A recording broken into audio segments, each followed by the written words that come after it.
My name is Diane Camacho, and I have been a patient of Dr. Cooper since last August the 1st. And prior to that, I was in a wheelchair for 5 years.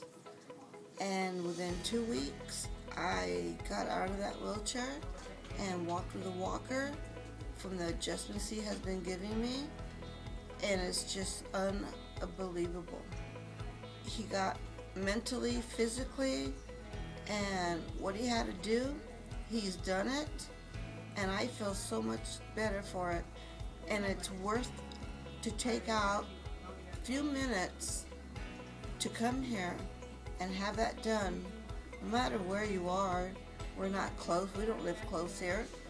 We travel a little bit, but it's worth every penny. It's worth every being here. And Dr. Cooper is just the best.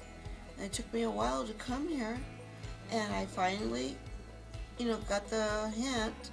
So I came, and I'm on the Detox program, and that has been the most wonderful thing for me, is being on Detox.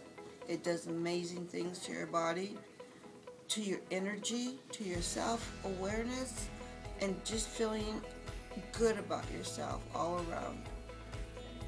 So I would tell everybody, if I could, that you have to come here